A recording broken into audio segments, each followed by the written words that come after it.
Сәлем достар, бүгін біз барлығы жасайтын әр адамның дастарханынан табылатын баялдыдан ең оңай салатты жасаймыз. Алдымен баклажанды, яғни баялдыны жақсылап жіп-жіңішкелетіп турап аламыз. Әрине бұл салатты барлығы да біледі, бірақ та мен өз әдісімен сіздерге назарларыңызға ұсынуды жөн көрдім. Осылай баялдымызды жуып, жұп-жұқа етіп, дәл видеодағыдай турап аламыз. Мінеки жұқалығы осындай болу керек. Енді қызанағымызды ұсақтап төрт бүріштілеп тураймыз. Әрине бұған черри қызанақтарын пайдалансаңыздар да болады, бір черридің ортасынан бөліп. Немесе соломка етіп турасаңыздар да болады. Бұл әдісте мен қызанақтарды төрт бүрішті етіп дәл видеодағыдай турадым.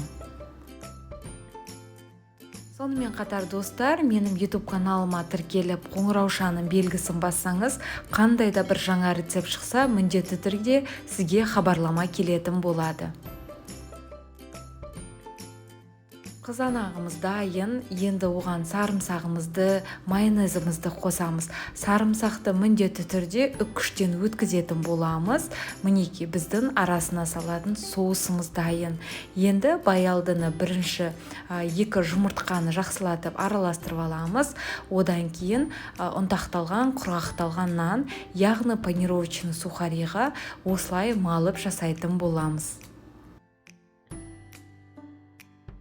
Осы кезден бастап табамызға сұйық майымызды құйып, жақсылатып қыздырып бастасақ болады.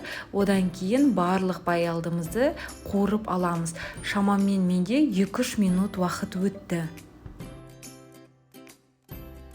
Баялдыларды жұқалатып тураған соң, олар тез арада пісіп шығады, шамамен бір 2-3 минуттай. Енді оларды жақсылатып суытып аламыз, одан кейін орап бастаймыз. Бірінші салат жапырақтарын, одан кейін майонезге оралған қызанақтарымызды салып, әдемілетіп орап шығамыз. Бұл бірінші әдіс. Екінші әдісте сіздер салат жапырақтарын салып, одан кейін майонезді, одан кейін соломка етіп туралған қызанақты, немесе черри помидорларын салсаңыз да болады. Одан дәмі еш өзгермейді. Тек өзіңізге қай әдіс ыңғайлы, сол әдісті пайдалануға болады. Баялдыны дәл осы әдіспен қуырған маған ерекше қатты ұнады, өйткені түрі де өзгеше және де дастарханның көркін аша түседі.